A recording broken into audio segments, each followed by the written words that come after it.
میرے نبی کریم علیہ الصلوۃ والسلام کی صفائی کا، نفاست کا، حضور کے حسن کا، ظاہری حسن کا جو اللہ نے دیا تھا، اس کا حال یہ ہے کہ رب فرماتا ہے والضحیٰ واللیل اذا سجا، محبوب تیرے چمکتے ہوئے چہرے کی بھی قسم ہو، اور جب اس کے گرد زلفیں چھا جاتی ہیں مجھے اس کی بھی قسم ہو۔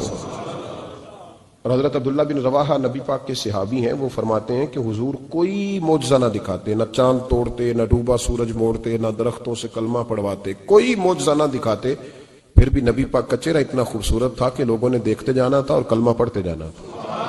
یہ حضور علیہ السلام کے ظاہری حسن کا حال تھا، لیکن اس کے باوجود اللہ کے محبوب آئینے کے سامنے کھڑے ہو کے کنگھی فرماتے تھے، تیل استعمال فرماتے تھے۔ اللہ کے محبوب علیہ السلام اپنے بالوں کے درمیان سے مانگ نکالتے تھے، آدھے بال ایک طرف ہوتے تھے، آدھے ایک طرف ہوتے تھے، اور صحابہ فرماتے ہیں کئی دفعہ حضور امامہ اتارتے تو ان بالوں کے بیچ جو خوشبو لگی ہوتی اس کا رنگ بھی ہم دیکھا کرتے۔ حضور صاف لباس پسند کرتے تھے۔ ایک شخص کو حضور نے دیکھا، اس نے میلے کچیلے کپڑے پہنے، تو حضور نے ٹھنڈی آہ بھری، فرمایا کاش یہ دھو کے کپڑے پہنتا۔ ایک شخص کو دیکھا بال بکھرے ہیں، کنگھی نہیں کی، تو حضور فرمانے لگے کاش یہ کنگھی کر لیتا۔ نفاست پسند آدمی پہ نا بوجھ بنتا ہے۔ جو آدمی، آپ کو پتہ ہے کہ امام شافعی تو فرماتے ہیں جمعے والے دن غسل کرنا واجب ہے، مت غسل نہ کرے تو جمعہ ہی نہیں ہوگا۔ اگرچہ ہمارے امام صاحب کے نزدیک سنت ہے۔ یہ سنت کب بنا؟ ایک دن نہ بہت سارے لوگ اپنے اپنے کام سے اٹھے مسجد میں آ گئے، مسجد نبوی میں۔ کوئی کسان تھا تو کھیت سے اٹھ کے آ گیا، کوئی مزدور تھا تو مزدوری سے اٹھ کے آ گیا۔ تو مسجد میں جب بہت سارے لوگ جمع ہوئے نا، تو بعض لوگوں کو دقت محسوس ہوئی، تو رسول کریم علیہ السلام نے فرمایا کتنا ہی اچھا ہو کہ تم جمعے والے دن نہا کے آیا کرو۔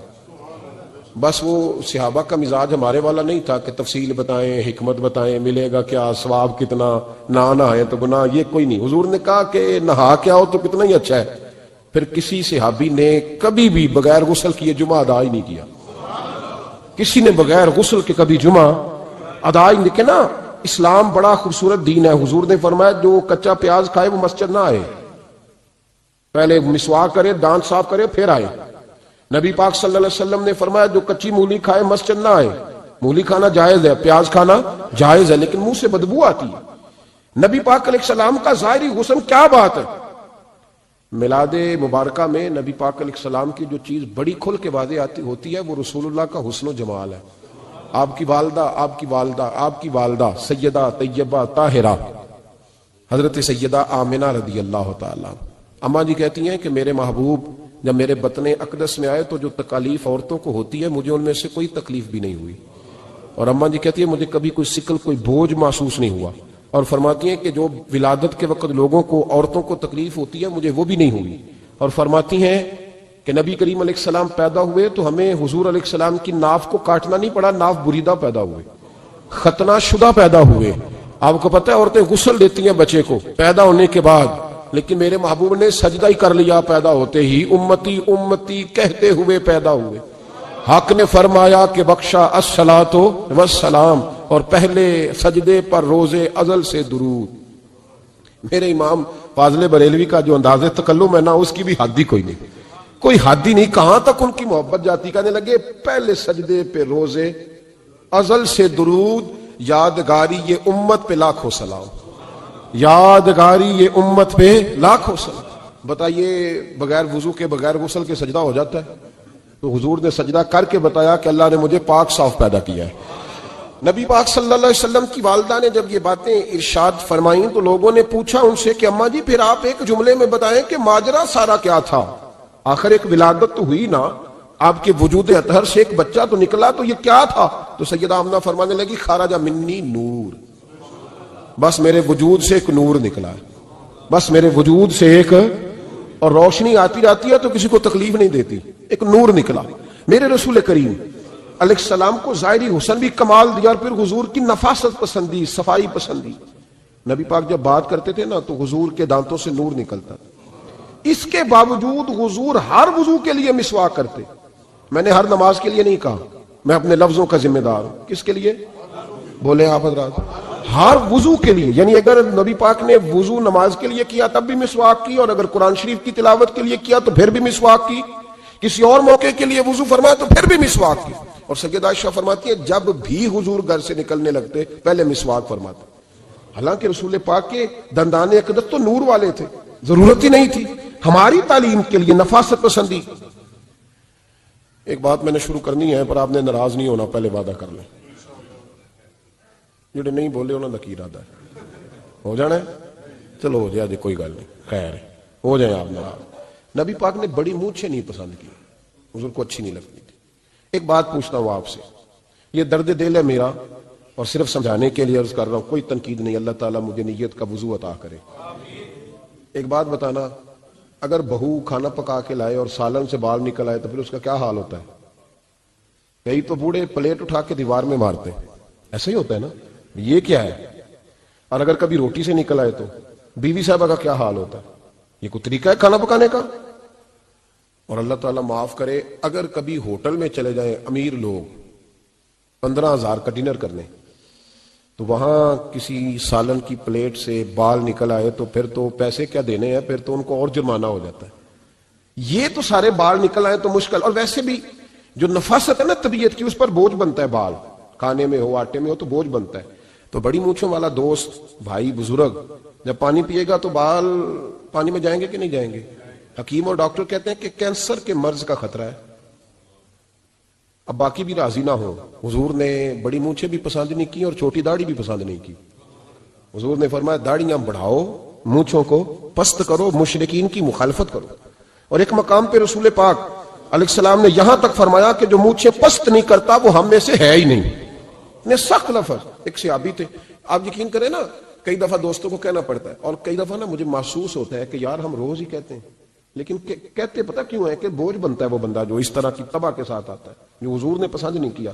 ایک شخص نبی پاک کے سامنے آیا, قاضی عبد الدائم دائم صاحب نے لکھا ہے, بڑی خوبصورت بات لکھی ہے. کہنے لگے حضور کے سامنے وہ اکثر آیا کرتا تھا تو مونچھیں بڑی تھی, حالانکہ داڑھی بھی بڑی تھی, مونچھیں بھی بڑی تھی. 2-4 دفعہ حضور نے باتوں میں تحت اللفظ سمجھایا. کچھ بندے نہیں سمجھتے, تحت اللفظ سمجھاؤ یا بڑا کھول کے سمجھاؤ پر بات سمجھنے کو تیار نہیں ہوتے.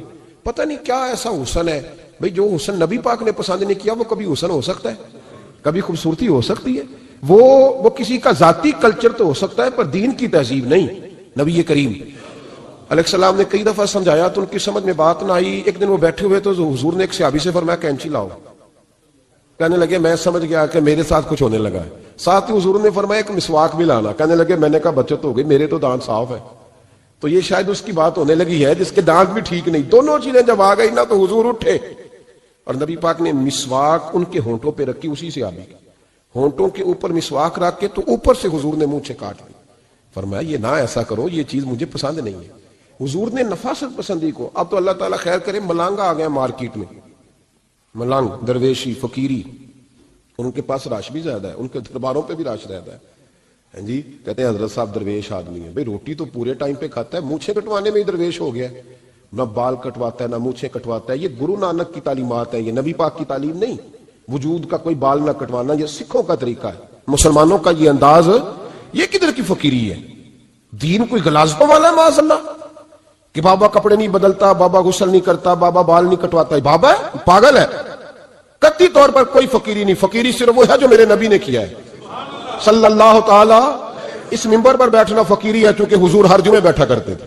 مصلی پہ نماز پڑھانا فقیری ہے چونکہ حضور ہر جمعے ہر 5 نمازوں کی حضور امامت فرماتے. دین کی تبلیغ کرنا فقیری ہے جو میرے نبی پاک کیا کرتے. خلاف پیغمبر کسے راہ گزیر, وہ فقیری نہیں, وہ تماش بھی نہیں ہے, لوٹنے کا طریقہ ہے, اس کے علاوہ کوئی سٹائل نہیں. فقیری صرف وہ ہے جو رستہ میرے رسول پاک نے ہمیں عطا فرمایا, اس سے ہٹ کر کوئی فقر نہیں. میری بات کی سمجھ آ گئی آپ حضرات کو؟ نبی پاک علیہ الصلوۃ والسلام صاف لباس, اچھے کپڑے, اجلا انداز. اچھا جو بات جہاں میں لے کے جانا چاہ رہا ہوں اس کو سمجھیں. ایک آدمی ظاہری طور پر بڑا خوبصورت ہو پر کپڑے میلے کچیلے پہنے, وہ بھی بندہ اچھا نہیں لگتا. ظاہری بھی حسن ہو, کپڑے بھی اس کے صاف ہو, لیکن بولے سخت, باتیں ترش کرے, تلخ جملے بولے تو اس کی بھی ساری پرسنالٹی ڈیمیج ہو جاتی, ختم. بڑا اچھا آدمی تھا, بڑا نورانی چہرہ تھا, بڑی خوبصورتی تھی, بڑا صاف ستھرا تھا, بڑا پاکیزہ تھا, کپڑے بھی بڑے خوشبو والے پہنے ہوئے تھے, بڑے صاف ستھرے لباس میں ملبوس تھا. لیکن جب اس نے بات شروع کی اور بزرگ تھا, سفید داڑھی تھی, معاذ اللہ تعالیٰ کسی بچے کو گالی دے دی, اچھا لگتا ہے؟ مجھے بتائیں اس کے پاس بیٹھنے کو دل چاہتا ہے؟ اس کی ساری پرسنالٹی جو ہوتی ہے وہ خراب ہو جاتی ہے. شخصیت کا جو ایک بھرم ہوتا ہے وہ ٹوٹ جاتا ہے. ایک روایت میری نظر سے گزری اور کیا ہی انداز ہے, امام زرقانی نے لکھی. ایک صحابی ہیں حضرت ابو کرسافہ رضی اللہ تعالیٰ عنہ، حضرت ابو کرسافہ رضی اللہ تعالیٰ عنہ فرماتے ہیں میں چھوٹا تھا، میری اماں اور میری خالہ مجھے ساتھ لے گئیں، میں نے کہا کہاں جانا ہے؟ کہنے لگے آؤ نبی پاک کا کلمہ پڑھنے جانا ہے۔ پڑھیے درود شریف صلی اللہ، سارے پڑھیے، پھر پڑھیے ایک دفعہ صلی اللہ تعالیٰ علیہ۔ حضور کا ذکر ہو تو فوراً درود پڑھنا چاہیے۔ نبی کریم علیہ السلام کی بارگاہ میں نا میری خالہ اور میری اماں دونوں مجھے ساتھ لے گئیں کلمہ پڑھنے۔ کہتے ہیں جب ہم حضور کی بارگاہ میں پہنچے، کلمہ پڑھا، واپس آئے تو میری اماں اور میری خالہ آپس میں بات کرنے لگی۔ میری خالہ کہنے لگی تو نے دیکھا ہے ان کا بولنا کتنا مزیدار تھا؟ میری خالہ کہنے لگی تو نے تو وہ دیکھا لیکن وہ جو غلام آیا تھا اس کے ساتھ ان کا رویہ کتنا پیارا تھا۔ تو نے دیکھا جب وہ کھانا کھا رہے تھے تو پہلا خیال انہوں نے ہمارا کیا۔ بار بار وہ ان کا ذکر کرتی، کہتے آپس میں حضور کی شانیں بیان کرتی، میری اماں بھی میری خالہ بھی۔ بالآخر بات لمبی ہو گئی تو میری اماں بولی، کہنے لگی بس کر، ہم کتنی عظمتیں بیان کریں گے، مجھے تو 3 باتیں سمجھ میں آئی ہیں۔ کتنی؟ 3 باتیں مجھے سمجھ میں آئی ہیں۔ کہا وہ کیا؟ تو کہنے لگی ما رأینا مثل ھذا الرجل احسن وجھا ولا القى ثوبا ولا البنا کلاما۔ کہنے لگی مجھے تو 3 باتیں سمجھ میں آئی ہیں کہ نہ اتنا خوبصورت چہرے والا کوئی شخص دیکھا ہے، اور نہ اتنے صاف کپڑوں والا کو دیکھا ہے، اور نہ ہی اتنی میٹھی بولی بولنے والا کوئی دیکھا ہے۔ تینوں باتوں کی کمال ہے، ظاہری حسن بھی کمال، کپڑوں کی صفائی بھی کمال، اور رسول پاک کا بولنا بھی کمال، لب و لہجے میں مٹھاس بھی خوبصورتی والی۔ یہ اصل حسن ہے کہ ظاہراً بھی انسان بڑا منزہ ہو، باطناً بھی بڑا صاف ستھرا ہو۔ میرے رسول پاک علیہ السلام کا طریقہ مبارکہ پتہ کیا تھا؟ حضور صلی اللہ تعالیٰ علیہ وآلہ وسلم جب مسجد میں نماز پڑھ لیتے تو حضرت جعفہ رضی اللہ تعالیٰ عنہ فرماتے، بخاری کی حدیث ہے، فرماتے ہیں میں مدینہ شریف میں آیا تو حضور نماز پڑھ لیتے تو صحابہ نبی پاک کے پاس آتے اور حضور کا دست مبارک پکڑ کے پہلے چومتے پھر چہروں پہ ملتے، پہلے چومتے پھر چہروں پر۔ نبی پاک کے صحابہ حضور کے قدم بھی چوما کرتے، قدموں میں جھکا کرتے تھے۔ یہ تو بھائی اس وقت پتہ چلتا ہے جب کسی سے پیار ہو جاتا ہے، جب کسی بندے سے۔ میں اکثر مثال دیا کرتا ہوں اکثر کہ کسی کا بچہ پیشاب کرے تو کہہ آتی ہے، الٹی آتی ہے، لیکن اپنا بچہ بالوں میں بھی کر دیتا ہے، پھر کوئی کہہ نہیں آتی چونکہ اپنا ہے نا، پیار ہو گیا نا۔ اب وہ کیفیت جب کسی سے محبت ہو جاتی ہے نا تو کچھ چیزیں صرف سمجھنے کی نہیں، کچھ چیزیں ایسی ہوتی ہیں جو محسوس کرنے والی ہوتی۔ اس نے کہا تھا عشق ایک ڈھونگ ہے، میں نے کہا تجھے عشق ہو خدا کرے، پھر کوئی تجھے اس سے جدا کرے، تو اسے تسبیحوں پہ پڑھا کرے، تو اسی کا نام جپا کرے، تو گلی گلی پھرا کرے، پھر میں کہوں کہ عشق ایک ڈھونگ ہے اور تو نہیں کہا کرے، پھر میں کہوں کہ عشق ایک ڈھونگ ہے اور تو، اس نے کہا تھا عشق ایک ڈھونگ ہے تو میں نے کہا تجھے عشق ہو خدا کرے۔ بھائی یاد رکھو جب انسان کو محبت ہوتی ہے تو پھر اس کے انداز بدل جاتے ہیں، اس کے طور طریقے تبدیل ہو جاتے ہیں۔ وہ میں اکثر ایک بات کہا کرتا ہوں، میں کہتا ہوں بچہ باہر سے برگر کھا کے آ جاتا ہے رات کو، اماں کہتی بیٹے روٹی کھا لو، کہنا تو گوبھی پکائی میں نہیں کھانی، حالانکہ برگر کھا آیا ہے، دور سے کھا آیا ہے، تو اماں اس کو کہتی ہے پھر میں سوئیاں نہ بنا دوں تھوڑی سی اپنے بیٹے کو، فٹافٹ چاول نہ تجھے ابال دوں، ساتھ میں باریک دال بنا دیتی ہوں، کہتا نہیں میری مرضی کا پکاتے ہی نہیں، میں نے نہیں کھانا۔ ایسے اب ابا جو ہے نا، ابا وہ اماں کو سمجھا رہا، کہتا چھڈ پر بھوک لگے گی تو آپ ہی کھا لے گا، تھوڑا ایڈی ٹینشن لے، ایویں پہ تینوں ستاندا ہے۔ اماں کیا کہتی ہے؟ کہتی نہیں مجھے نیند نہیں آ رہی، کھائے گا تو سکون آئے گا۔ اب اس کو آپ لاکھوں دلیلیں دیں کہ سیانا بیانا ہے، بچہ نہیں ہے، 22 سال کا ہے، 24 سال کا، چھوڑ تو کیا کر رہی ہے، لیکن اماں کو کوئی سمجھا سکتا؟ کیوں نہیں سمجھا سکتا کہ اسے اپنے بیٹے سے پیار بڑھا ہے؟ وہ کیا کرے، وہ مجبور ہے، اس کے دل کی کیفیت اس طرح کی ہے کہ کوئی دنیا کی طاقت اسے سمجھا سکتی، سوال ہی نہیں پیدا ہوتا کوئی اسے سمجھا سکے۔ یہ ممکن کیسے ہو، کیسے سکتا ہے؟ یہ محبت ہے۔ میرے رسول پاک علیہ السلام کے صحابی حضرت جعفہ فرماتے ہیں میں حضور کی بارگاہ میں آیا تو صحابہ کیا کرتے؟ نبی پاک کا دست مبارک پکڑتے، پہلے چومتے پھر چہرے پہ ملتے، بخاری ہے۔ فرماتے ہیں میں نے کہا یہ کیا کر رہے ہیں؟ پھر اچانک میرا بھی دل کیا ذرا کر کے تو دیکھو، وہ چیزیں چکھنے پہ پتہ لگتا ہے کتنی مزیدار ہے۔ کہتے ہیں میں بھی قریب گیا، حضور کے دست مبارک میں نے ہاتھ ڈالا، فرماتے ہیں ہاتھ پکڑا ہی تھا کہ نبی پاک کا ہاتھ برف سے بھی زیادہ ٹھنڈا۔ فرماتے ہیں پھر میں نے پکڑ کے چہرے پہ ملا تو کستوری سے زیادہ خوشبو آ رہی تھی دست مبارک۔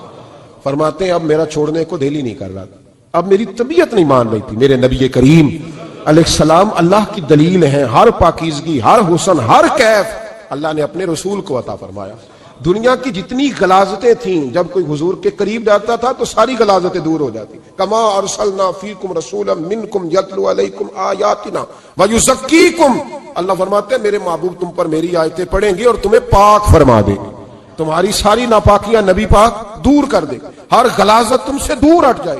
ایک صحابی ہیں حضرت شیبہ بن عثمان رضی اللہ تعالی عنہ، وہ کہتے ہیں میرے والد کو اور میرے چچا کو مسلمانوں نے احد میں قتل کر دیا، میرے دل میں بڑا غصہ تھا، بڑا جلال تھا کہ کبھی مجھے موقع ملے تو میں بدلہ لوں گا۔ کہتے ہیں فتح مکہ کے بعد نبی پاک علیہ السلام حوازن کی جنگ کے لیے نکلے، مجھے پتا چلا حضور جا رہے ہیں، تو میرے اندر شعلے بھڑک رہے تھے انتقام کے۔ روز میں منصوبہ بندی کرتا، پلاننگ کرتا کہ کسی طریقے سے میں ان تک پہنچوں گا اور بدلہ لوں گا۔ کہتے ہیں نبی کریم علیہ السلام نہ حوازن کے لیے پہنچ چکے تھے، فرماتے میں بھی جنگ میں جا کے شریک ہو گیا، اور میں نے طریقہ اس طرح کا اختیار کیا کہ کسی طریقے میں حضور تک پہنچ جاؤں۔ سمجھ آ رہی ہے میری بات کی؟ نبی کریم علیہ السلام تک کسی طریقے پہنچ جاؤں۔ فرماتے ہیں لڑتے لڑتے، لڑائی کے دو طریقے ہوتے تھے، کبھی تو ایسے ہوتا تھا کہ ایک دو آدمی مل کے آپس میں لڑتے تھے، پھر گمسان کا رن پڑتا تھا، گھمبیر ہو جاتی تھی جنگ، سمجھ نہیں آتی تھی تیر کہاں سے آیا، نیزہ کہاں سے آیا۔ فرماتے جب گمسان کا رن پڑا نا، مجھے موقع مل گیا، میں حضور کے قریب پہنچ گیا۔ حضرت شیبہ بن عثمان رضی اللہ تعالیٰ عنہ کہتے جب میں پہنچ گیا تو میں نے نا دیکھا کہ اب حضور کے قریب لوگ نہیں ہیں۔ فرماتے میں نے نا فوراً تلوار اٹھائی، تلوار اٹھا کے میں حضور کو معاذ اللہ شہید کرنے ہی لگا تھا کہ ایک نور چمکا حضور کے سامنے۔ پڑھیے درود صلی اللہ علیہ وسلم۔ کہتے ایک نور چمکا، اتنی تیزی تھی اس نور میں کہ میری آنکھیں بند ہو گئی، میرے ہاتھ سے تلوار گر گئی، آنکھیں چندھیا گئی میری۔ فرماتے تلوار میرے ہاتھ سے چھوٹ گئی۔ اب جب وہ روشنی مدھم ہوئی نا تو میں نے دیکھا نبی پاک سامنے کھڑے مسکرا رہے ہیں۔ میں نے کر دیا، آپ نے سن لی، ذرا دیکھو تو صحیح، جو تلوار لہرائے اسے دیکھ کے بھی کبھی کو مسکرایا ہے، جس نے تلوار ہی لہرا دی، جو شہید کرنے ہی لگا تھا، پہنچ گیا تھا۔ لیکن یہ اخلاق میرے رسول پاک کا ہے صلی اللہ اعلیٰ حضرت فاضل بریلوی کا ایک شعر میں نے پڑھا۔ کئی کچھ چیزیں ایسی ہوتی ہیں جو بس نا وہ آتی تو سامنے ہیں لیکن وہ اتنا لطف دے جاتی ہیں کہ ٹھنڈا ہو جاتا ہے مزاج۔ رات کو میں شعر پڑھ رہا تھا اعلیٰ حضرت کا فاضل بریلوی رحمت، اور میں نے شعر پڑھا تو مجھے اچھا لگا سنانا۔ ایک دوست کو میں نے فون کیا، میں نے کہا یار ذرا شعر تو سن لے، یہ پہلی دفعہ نظر سے گزرا ہے، ابھی سیدھا سادہ لیکن روح تک اتر گیا۔ اعلیٰ حضرت فرمانے لگے نبی پاک کے بارے میں، فرمانے لگے سیدھی سیدھی روش پر کروڑوں درود، سیدھی سیدھی روش پر، بالکل سیدھی ہے حضور کی باتیں، کسی پیچیدگی کی ضرورت نہیں۔ کہنے لگے سیدھی سیدھی روش پر کروڑوں درود، سادی سادی طبیعت پہ لاکھوں سلام، سادی سادی طبیعت پہ سیدھی سیدھی روش پر کروڑوں درود اور سادی سادی طبیعت پہ لاکھوں سلام۔ میرے نبی کریم صلی اللہ علیہ وسلم مجھے دیکھ کے مسکرائے، اور فرمایا جب حضور مسکرائے نا تو میں نبی کریم علیہ السلام کو دیکھ کے حیران ہوا کہ میں نے تلوار تانی تھی اور حضور نے مسکرانا شروع کیا۔ فرماتے اب حضور نے مجھے بلایا، آواز کے ساتھ نہیں بلایا، حضور نے اشارہ کیا یوں کر کے، فرمایا ادھر آؤ نا۔ فرماتے مجھے اب یہ بھی سمجھ نہیں آئی کہ کس نے مجھے اٹھا کے حضور کے قریب کر دیا۔ فرماتے میں نبی کریم کے قریب گیا تو حضور نے میرے دل پر 3 تھپکیاں دی، ایک تھپڑ ہوتا ہے ایک تھپکی ہوتی، پتہ ہے نا فرق کا؟ ایک تھپڑ کو مارے تو جلال آتا ہے اور تھپکی دے تو پیار آتا ہے۔ کہتے ہیں حضور نے 3 تھپکیاں دی اور دی بھی میرے دل پر، ایک پھر 2 پھر 3۔ کہتے ہیں پہلی تھپکی دی تو میرے اندر سے کفر نکل گیا، دوسری تھپکی دی تو میرے اندر ایمان داخل ہو گیا، اور تیسری تھپکی جب نبی پاک علیہ السلام نے دی تو مجھے ہر چیز سے بڑھ کر رسول اللہ سے پیار ہو گیا، محبت ہو گئی نبی کریم سے۔ آپ فرماتے ہیں اب حضور نے نا فوراً میرے ہاتھ میں تلوار تھمائی، فرمایا پہلے تو ہمارے خلاف لڑ رہا تھا، تلوار پکڑ، اب ہماری طرف سے لڑ، تلوار پکڑ اور لڑ۔ آپ فرماتے ہیں میں اتنا لڑا کہ جو حضور کا دشمن سامنے آتا میں گلا کاٹ دیتا، جو آتا میں اس کے ٹکڑے کر دیتا۔ فرماتے ہیں پہلے میں باپ کا بدلہ لینے آیا تھا، اور اب میرا یہ حال ہے کہ اگر میرا باپ بھی سامنے آئے گا تو میں اس کا بھی گلا کاٹ دوں گا، لیکن حضور کے قریب کسی کو جانے نہیں دوں گا۔ حضرت شیبہ بن عثمان کہتے ہیں جنگ ختم ہو گئی، حضور خیمے میں گئے، میں بھی گیا، اب نبی پاک لوگوں سے باتیں کر رہے ہیں، حضور لوگوں سے باتیں کر رہے ہیں، میں ایک کونے میں بیٹھا سوچ رہا ہوں کہ میں تو بدلہ لینے آیا تھا، یہ میرے ساتھ ہوا کیا؟ حضور لوگوں سے باتیں کرتے جا رہے ہیں، میں سوچتا جا رہا ہوں کہ میں تو انتقام لینے آیا، یہ کیا معاملہ ہوا؟ کہتے محبوب نے اچانک میری طرف نظر اٹھائی اور فرمانے لگے شیبہ ایک ارادہ تو نے کیا تھا جو غلط تھا، اور ایک ارادہ میرے رب نے کیا ہے اور تیرے اوپر فضل فرما دیا ہے۔ فرماتے حضور نے اب مجھ سے فرمایا کوئی خواہش ہو تو بتاؤ، مانگ لو کچھ مانگنا ہے تو۔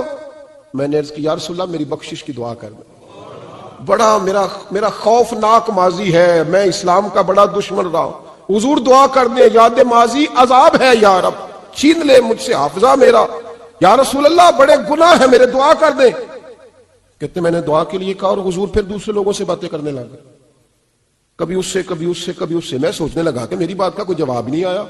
جب تو 3 بار میں نے سوچا تو میرے کریم نے پھر توجہ میری جانب کی اور فرمایا تو نے بخشش کی دعا کا کہا تھا، میں نے سن لیا ہے، رب کریم نے تیری بخشش فرما دی ہے، اللہ نے تجھے بخش دیا ہے، تیری خطائیں رب کریم نے معاف کر دی۔ نبی پاک کے دست مبارک کی برکت، رسول ایک صحابی تھے حضرت فرقد ان کا نام تھا رضی اللہ تعالی۔ پہلے نا میں جب گفتگو کیا کرتا تھا نا تو میں صحابہ کا نام نہیں لیتا تھا، میں کہتا تھا ایک صحابی فرماتے ہیں، چونکہ صحابہ کے نام مشکل تھے، لوگوں کو یاد نہیں رہتے۔ ایک دن میرے دل میں خیال آیا کہ نام لیں گے نہیں تو انہیں آئیں گے کیسے، چلو خود کسی کو یاد ہو جائے گا، تو مجھے اچھا لگا۔ پچھلی دفعہ میں نے حضرت سعد بن ناجیہ کا نام لیا تو مجھ سے میرے دوستوں نے کہا ذرا لکھ کے دیں کیا نام تھا۔ مجھے خوشی ہوئی کہ یار اگر یہ لفظ کہے جائیں گے تو لوگوں کو دلچسپی ہوگی۔ حضرت فرقد ایک صحابی تھے اور یہ وہ صحابی ہیں جنہوں نے حضرت عمر کے زمانے میں موصل کا علاقہ فتح کیا تھا، بڑے دلیر تھے، ان کی 4 بیویاں تھیں۔ وہ کہتے ہیں جب بھی یہ گھر میں آتے تو خوشبو اتنی اعلیٰ لگا کے آتے کہ ہم حیران ہو جاتی۔ عورتیں زیادہ تیاری کرتی ہیں نا مردوں سے کہ نہیں؟ کیا آج کل مرد زیادہ کرتے ہیں؟ چلو میں درد چھوڑو، میں اپنی اصلاح کرنا، تسی دوواں گلاں تے انجن کیتا ہے، اب پتہ نہیں سچ کیا ہے، کون زیادہ تیاری کرتا ہے؟ چلو بیٹھے جو مرد نے، ویسے میرے پاس جو اخباری تراشے ہیں ان میں یہ لکھا ہے کہ آج کل مردوں کے میک اپ پہ زیادہ خرچ آنے لگا ہے، یہ تحقیقی رپورٹ ہے۔ اور پاکستان میں سب سے زیادہ جو اخراجات ہیں وہ میک اپ کے سامان کے ہیں۔ پہلے لڑکیاں بیوٹی پارلر جاتی تھی، اب لڑکے بھی جاتے ہیں۔ پہلے صرف دلہن جاتی تھی، اب سارا خاندان جاتا ہے۔ اللہ تعالیٰ معاف کرے۔ اس کے باوجود بڑی غربت ہے ملک میں، پریشانی بھی بڑی ہے، اس کے علاوہ ہمیں غریبوں کا درد ہے، اس کے باوجود ہم لوگوں کی مدد کرنا چاہتے ہیں۔ پتہ نہیں کیا ترجمہ کیا ہم نے غریب پروری کا، کیا معنی بنایا، اللہ ہی بہتر جانتا ہے کہ وہ چیزیں جن کی بالکل حاجت نہیں، بالکل ضرورت ہے، ان پر لاکھوں لٹا کے کہتے ہیں وہ دیکھو بیچارے کو روٹی نہیں مل رہی۔ تو بھائی آپ مہربانی کرتے خالی کنگھی کر لیتے، باقی پیسے غریب کو دے دیتے۔ لیکن چلے معیار ہے نا ہمارا اپنا معیار ہے، اس پر میں جاتا نہیں، بات نہیں کرتا۔ نبی کریم علیہ الصلوۃ والسلام کہ صحابی ان کی ازواج کہتی ہیں کہ اب عورتیں زیادہ تیاری کیا کرتی تھی، لیکن وہ جب گھر آتے نا تو اتنی خوشبو لگاتے، کہتی ہم چاروں مل کے کوشش کرنے لگی، ڈھونڈنے لگی کہ وہ خوشبو کا پتہ کریں جو یہ لگاتا ہے۔ ہم نے بازار سارے تلاش کر لی، عرب کے اندر آج بھی خوشبو کا بڑا شوق ہے اور بڑی مہنگی خوشبو ملتی ہے، کبھی آپ بازار جائیں، کہتی ساری خوشبوئیں لگا لی، تھک گئیں۔ ایک دن چاروں سوتنے مل کے بیٹھی، کہنے لگی ہم نہیں اس کا مقابلہ کر سکتے، آج پوچھ ہی لے کہاں سے خوشبو لگاتا ہے، پوچھ ہی لیتے ہیں، چلو بات ہی ختم ہو جائے، پوچھ لیں۔ یہ ہم جتنی مرضی اعلیٰ لگائیں، جب یہ آ جاتا ہے نا، کچھ لوگ میرے محفل ہوتے ہیں، جہاں آ جاتے ہیں وہاں چھا جاتے ہیں، تو یہ جب آتے ہیں تو چھا ہی جاتے ہیں۔ کیا کریں، اس طرح کا میرے محفل ہے، کیا کریں اس کا؟ فرمانے لگی ایک دن چاروں سوتنوں نے مل کے ان کو بٹھا لیا، کہنے لگی بتاؤ تو صحیح خوشبو کون سی لگاتے ہو؟ کہنے لگے کوئی بھی نہیں، کبھی لگائی نہیں، آج تک نہیں لگائی۔ تو کہتی ہے بیویاں کہنے لگی صحابہ تو غلط بیانی نہیں کرتے، پر آپ کیا بات کر رہے ہیں، یہ کیسے ہو سکتا ہے کہ آپ آتے ہیں تو ہم حیران ہو جاتی ہیں۔ فرمانے لگے جس دن کی تم لگی ہوئی ہو نا میری خوشبو کا مقابلہ کر دے، مجھے پہلے دن کا پتا ہے۔ تو میں نے کہا چلو زور لگا ہی لیں، دیکھ ہی لیتے ہیں کہاں تک بات جاتی ہے تمہارے پاس جتنا زور لگا لو۔ بہرحال میں اللہ کی قسم اٹھا کے کہتا ہوں کبھی نہیں لگائی۔ تو بیویاں کہنے لگی پھر بتا تو صحیح، تو ایک دلیر آدمی ہے، اور جو دلیر لوگ ہوتے ہیں وہ خوشبوؤں کے اور کپڑوں کے اور ان چیزوں میں زیادہ وقت نہیں لگاتے، ان کے تو مشن اور طرح کے ہوتے۔ آپ تو مجاہد قسم کے آدمی ہیں پر ہر وقت خوشبو آتی ہے۔ تو حضرت فرقد رو پڑے، کہنے لگے بیمار ہو گیا تھا، لاچار ہو گیا تھا، حکیموں طبیبوں نے انکار کر دیا، وجود پر میرے آبلے نکل آئے، پھنسیاں بن گئی، ان میں پیپ بھر گئی، بیٹھ نہیں سکتا تھا، اٹھ نہیں سکتا۔ جب تھک گیا نا تو دروازہ رسول پہ چلا گیا، جب تھک گیا طبیبوں کا، تھکایا ستایا حضور کی بارگاہ میں، کہا محبوبہ دیکھے تو صحیح میرا کیا حال ہے۔ حضور ذرا دیکھ کے، چل نہیں سکتا، سو نہیں سکتا، بیٹھ نہیں سکتا، تیرے علاوہ غم کسے بتاؤں؟ کہتے ہیں حضور نے فرمایا ستر ڈھانپ لے، باقی سارے کپڑے اتار دے۔ ستر ڈھانپ لے، کہتے ہیں ٹخنوں سے لے کر ناف تک میں نے 70 ڈھانپ لی، باقی سارے کپڑے اتارے۔ حضور کیا کریں گے؟ فرماتے ہیں نبی پاک نے دست مبارک اٹھایا، برف سے ٹھنڈا، کستوری سے زیادہ مہکنے والا، فرماتے ہیں پورے وجود پر میرے حضور نے دست مبارک ایک دفعہ لگا دیا، اب جدھر جدھر سے گزرتا ہوں ساری دنیا خوشبو سے بھر جاتی ہے۔ یہ نبی پاک کا دیا ہوا نور ہے، یہ حضور کی عطا کردہ شفا ہے، یہ رسول پاک کے حسن کی خیرات ہے۔ ایک شاعر نے ایک فکرہ کا کمال کر دی، کہنے لگا ظلمت کو ان کے نور نے کافور کر دیا، جس پر پڑی نظر اسے بھی نور کر دیا۔ رسول پاک علیہ السلام کے دست خیر میں وہ برکات تھی۔ حسن کی دو قسمیں ہوتی ہیں، ایک حسن ہوتا ہے ملمہ سازی والا، بیوٹی پارلر والا، ایک حسن ہوتا ہے باطن کا۔ بچے پتہ کیوں خوبصورت ہوتے ہیں؟ اس پر علماء مناطقہ نے بحث کی ہے، محدثین نے لکھا ہے۔ بچہ گدھے کا بھی ہو تو پیارا لگتا ہے، چھوٹا بچہ اگر اس کا رنگ بہت گورا نہ بھی ہونا، صرف چھوٹا ہو، وہ پیارا لگتا ہے، اس میں ایک جاذبیت ہوتی ہے۔ اس پر ہمارے مفسرین نے، محدثین نے، علماء مناطقہ نے ایک بحث کی ہے۔ وہ کہتے ہیں اصل بات یہ ہے کہ بچے جھوٹ نہیں بولتے، بددیانتی نہیں کرتے، دھوکہ نہیں کرتے۔ یہ جو اندر کی عیاریاں ہوتی ہیں نا، چہرہ بھی خطرناک کر دیتی ہیں، اور جب اندر حسن ہوتا ہے تو باہر بھی حسن ہی ہوتا ہے۔ بچے میں کوئی مکاری عیاری نہیں ہوتی، فساد نہیں ہوتا، نیت میں فطور نہیں ہوتا، کسی کو لوٹنے کا ارادہ نہیں، کسی کو شیشے میں اتارنے کا پروگرام نہیں بتاتا۔ بچہ چرب زبان نہیں ہوتا، اس کو طریقہ نہیں ہوتا، وہ لوگوں کو قائل کرنے کے ہر وقت دوڑتا نہیں، الٹی سیدھی گیمیں نہیں چلاتا، کیونکہ اندر حسن ہوتا ہے تو وہ حسن اس کے چہرے پر معصومیت بن کے آتا ہے۔ سمجھ آ رہی ہے میری بات کی؟ اس کی دلیل میرے رسول پاک علیہ السلام نے بخاری میں فرمایا اللہ کا ولی وہ ہے جس کا چہرہ دیکھو تو اللہ یاد آ جائے۔ اب یہاں یہ نہیں فرمایا گورا چٹا ہو، خوبصورت ہو، بس اس کے چہرے میں معصومیت ہوتی ہے، وہ سچا ہوتا ہے، وہ کھرا ہوتا ہے، اس کا حسن چہرے پہ آتا ہے۔ میرے رسول کریم علیہ السلام کا جو حسن تھا نا، وہ اندر کی صداقت کی روشنی تھی، وہ اندر کے کیف کا نور تھا جو حضور کے چہرے پر عیا ہوتا تھا۔ اس لیے نبی پاک کا چہرہ جو تھا وہ آنکھیں چدھیاتا نہیں تھا، بلکہ آنکھوں کو اچھا لگتا تھا۔ شاہ عبد الرحیم صاحب محدث دہلوی شاہ ولی اللہ صاحب کے والد ہیں، اور ہمارے بر صغیر پاک و ہند میں جتنے بھی مسالک ہیں یہ سارے شاہ ولی اللہ صاحب کے شاگرد بنتے ہیں۔ وہ کہتے ہیں میرے ابا جی نے خواب دیکھا اور خواب میں انہیں رسول اللہ کا دیدار نصیب ہوا۔ تو نبی کریم علیہ السلام کی بارگاہ میں شاہ ولی اللہ صاحب کے ابا جی کہنے لگے حضور ایک بات بڑی اڑ گئی ہے میرے دل میں، بڑی، تو کتابوں سے جواب نہیں ملا، آج رب کریم نے موقع دیا ہے تو اس سوال کا جواب۔ تو عبد الرحیم پوچھو کہ یا رسول اللہ حضرت یوسف کا حسن دیکھ کے لوگوں نے انگلیاں کاٹ لی، پر آپ کو تکنے والے تکتے ہی رہے، کوئی بھی ہوش نہیں ہوا، کسی نے انگلی نہیں کاٹی۔ تو کہتے ہیں محبوب نے فرمایا عبد الرحیم رب کریم نے اپنی غیرت کے ساتھ میرے حسن پر 70,000 پردے ڈالے، یہی بہتر ہے کہ پردوں میں وہ پردہ پوش رہے، وہ اگر پردے اٹھا دے تو کسے ہوش رہے۔ فرمایا 70,000 پردوں میں چھپا ہوا حسن ہے، ورنہ کسی کی طاقت تھی کوئی بات کر سکتا، جرت تھی کسی شخص کی؟ میرے حبیب پاک سید عالم حضرت عبداللہ ابن سلام رضی اللہ تعالیٰ عنہ اہل یہود کے بڑے عالم تھے۔ فرماتے ہیں میں تورات زبور انجیل کا جاننے والا تھا۔ جس دن حضور مدینہ طیبہ آئے، کسوا نامی اونٹنی پر بیٹھے تھے، میں حضور سے مناظرہ کرنے، بحث کرنے آیا، میرے ساتھ میرے شاگرد تھے، ارادہ تھا بحث کروں گا، نبی پاک کو بڑے معاذ اللہ کڑوے کڑوے سوال کروں گا۔ کہتے ہیں حضور بیٹھے تھے کسوا نامی اونٹنی پہ اور گردن مبارک جھکی ہوئی، ہونٹوں پر حضور کے زیر لب ہلکی سی مسکراہٹ تھی۔ نبی پاک تھوڑا بولتے تھے پر جتنا بولتے تھے وہ دلوں میں اترتا جاتا تھا۔